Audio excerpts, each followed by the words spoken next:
għandu ruħ soċjali li jieħu ħsieb il-minoranzi hekk kif jixed il-ħidma dwar l-Unjoni Ċivili. Qalet dan il-Ministru Helena Dalli waqt l-attività politika nhar il-Ħadd. Ikkritikat lill Partit Nazzjonalista għaliex dejjem ikun kontra affarijiet li jidhru rivoluzzjonarji imma mbagħad jiġu meqjusa normali bħal vot tan-nisa u l-welfare state.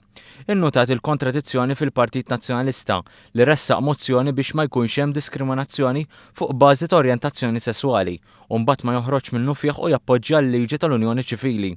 Żiedet tgħid li għall-kuntrarju tal-kritika li tgħid li l-Gvern mhux qed jikkonsulta, sostniet li tul l-ewwel sena ta' Gvern ġdid saru d-doppju tal-laqgħat mal-imsieħba fl-MCSD milli saret fl-aħħar sena ta' Gvern Nazzjonalista. Id-deputat Deo De Battista qal li l-Partit Laburista qatt ma kellu dubji dwar l-Unjoni Ċivili għaliex jara fid-drittijiet tal-minoranza.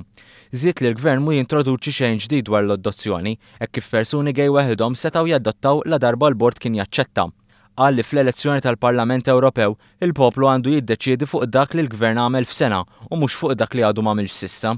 Id-deċiżjoni għandha tkun dwar il-prezzijiet tal-fuel stabbli, l-istabilità fl-Ene Malta, ir-roħs fil-kontijiet tal-enerġija, iċ-child care centers, iż-żieda fl-istipendji, it-tnaqqis fl-income tax, il-ġlieda kontra l-faqar, il-kimoterapija f'għawdex u oħrajn li saru f'sena waħda biss. Min-naħa tagħha, il-Membru Parlamentari Ewropew u kandidata għall Parlament Ewropew Marlene Mizzi sostniet li l-Partit Laburista jimxi id fit mas-settur tan-negozju hekk kif jekk imur tajjeb in-negozju imur tajjeb anke l-ħaddiem. Dan il-Gvern qed jaħdem biex jinvesti fl-industrija, biex il-banek jagħtu s-self meħtieġ lin-negozji, biex l-istituzzjonijiet edukattivi jkunu iktar viċin id-dinja tax-xogħol u biex titnaqqas il-burokrazija.